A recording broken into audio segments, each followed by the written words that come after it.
Hello, everybody, and I'm going to be doing my assignment on my television show, Horsemen of Apocalypse.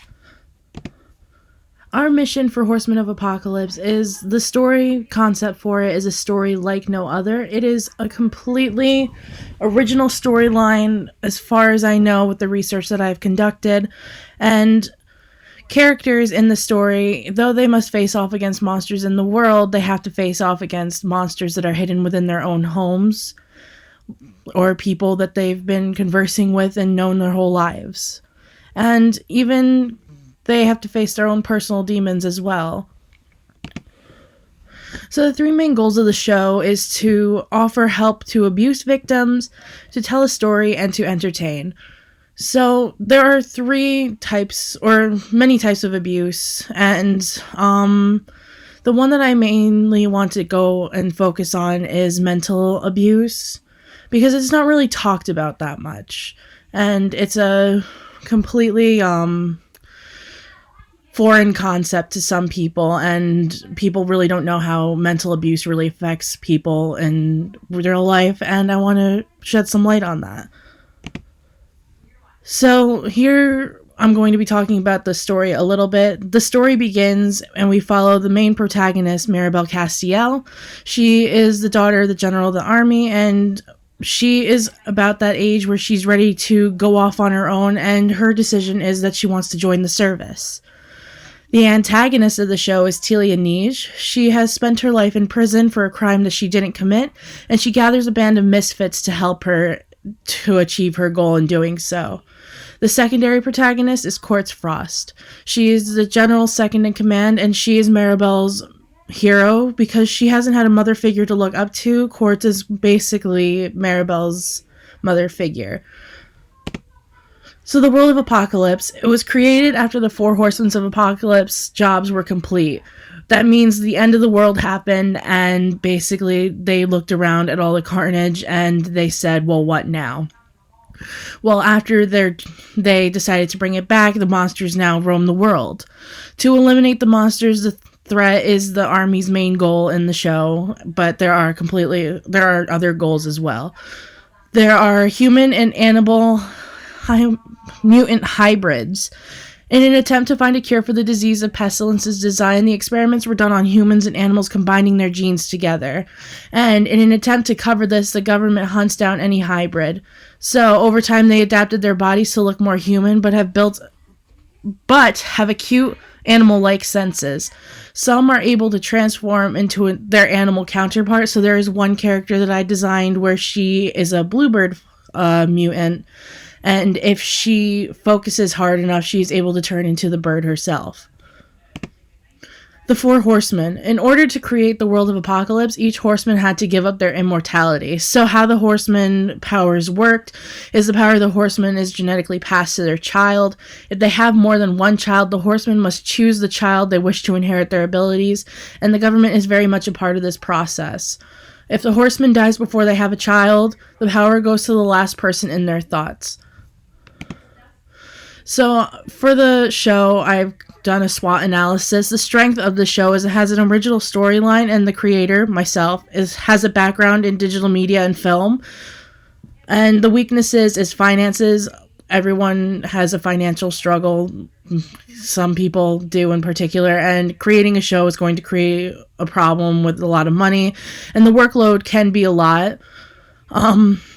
But the opportunities there are is it can build a community for it. There's like fans that could possibly go through the show and all that stuff. And activism. Activism is a very important part because I really want to focus on the whole abuse victims thing because I want more awareness towards that and I want more done about it. Threats. Other shows are obviously a threat to the show Horsemen of Apocalypse. And religious circles.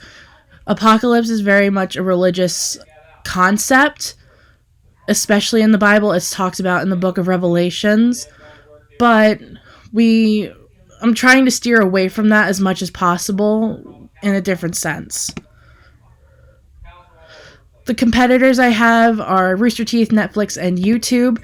Last year, an estimated annual revenue of Rooster Teeth was $16.9 million, and YouTube had an estimated $15.15 billion in ad revenue for 2019. The market research plan, the sampling method, convenience sampling. Target participants was U.S. adults over the age of 18, and the sample size was 68. I recruited people through Facebook, Twitter, email, and mutual friends. The customer analysis showed that 48.9% of participants use Netflix over any other streaming service, and cable is still a majority in the cable versus streaming section of the survey. The most popular genre of television content was drama, which was 29.4%, and most of the participants who took the survey said they were typically consume television 0 to 4 hours on a normal day, which was 66.2%. The best time and day to have the show available was shown to be Saturday and Sunday in a tie, and it was also a tie for evening and night. What participants look for in a show, it showed that majority of the people were looking for story and plot. Participants, are they cable cutters? According to the survey sent out, no. Most of my participants were still very much into cable services and streaming services. So my marketing strategy was, for the long-term plan, is to increase awareness of the show, thus generating a higher audience number. And my short-term plan was start animating the pilot episode. Traditional versus new media. This is not a show that can be accessed. This is a show that can be accessed online. It's not by any means accessible through television or cable services, so therefore we should only promote the show through new media. Social media ads will be the main way to promote the show, and if you promote on social media, you have to maintain a brand image. Once you set a brand image, you must be able to maintain that image through all the social media sites you promote on. So the types of social media I would use is Facebook to promote the website, and Twitter to share the news on upcoming episodes and events, and partnering with different nonprofit organizations such as like mental abuse and like health organizations. So an example of a social media post I put on here was a Facebook post where it says, "Want to make your friends jealous that you saw the new episode of Horsemen of Apocalypse a week before they did? Get infected today." So this is basically maintaining like a brand image. This has a personality to it, and then it has a link to the website, and it also has Horsemen of Apocalypse and then the date on it as well. So are you prepared to survive the end of the world? Horsemen of Apocalypse is a show that has been in the works for most of my college career. The aim of the show is to make people aware of the many problems that they would rather turn a blind eye to. With raising awareness of these issues through an entertainment platform, maybe this could be a step in the right direction. Nobody should have to feel alone or helpless. Help is out there, and if the show helps the person stand up for themselves and seek the help they deserve, then I've done my job right. Thank you.